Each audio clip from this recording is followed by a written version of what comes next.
this is Mike with AshTractorMike.com. We're talking about PTO shafts today, and I'm going to show you what's inside one of these things. I pulled the PTO shaft off my brush cutter, and you can pull a PTO shaft off any machine in the back, and on mine I'm fortunate enough to have a little push pin to pull it off, so anytime I need to I just push that pin in, pull it off, and I can do service with it. And that's the preferred PTO shafts, but a lot of them have a bolt in the back that you got to take off, but that's not any big deal. Just to take the bolt off, pull the PTO shaft off, and you can do service. Now when I've got one of these off, I'm going to use one of these grease gun. There's grease zerks in the U-joints in the front and the back, and they need to be greased, and they really should be greased every time you use it. But anytime you've got it apart, give her a good greasing. Now what I'm going to do today is pull this apart to kind of show you what's inside. Every PTO shaft has a female part right there, that shaft right there, and then another shaft on the other end, the male part, that slides inside that. And here that is.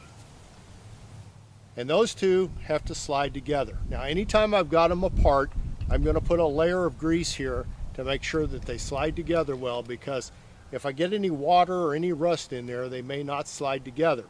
If you ever have your tractor PTO shaft hooked on the front half, the tractor half right here, and you accidentally drive away and those pull apart, as long as it's not running, that's not a big deal. If you've unhooked your brush hog and you forgot to take the PTO shaft off, you just have to slide them back together. Now I'm going to tell you just a little bit about these shafts. You would think over the years that these would be universal, that every implement would have the same shape shaft, but they don't. There's probably, oh gosh, at least 50 different shapes that these shafts could be. And on this particular one, when I get ready to put it back together, it's got 3 lobes on it, and one of the lobes is flat. Rather than making them all the same so you could put it in any way you want to, I've got to find the flat side on the female part in order to get it back together. And it's a little bit of a trick, but if you try to put it together any other way and with the shield, it's a little bit tricky, but I got it the first go around, not too bad. So that's what's going on. Now I'm going to tell you, you don't have to match the same shape if you're buying a complete replacement shaft.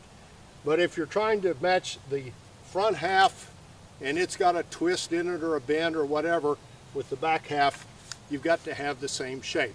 And some of the PTO shafts will blow your mind. If you ever look at a late model New Holland baler, the male and the female part don't look anything alike. They're not even close to the same shape.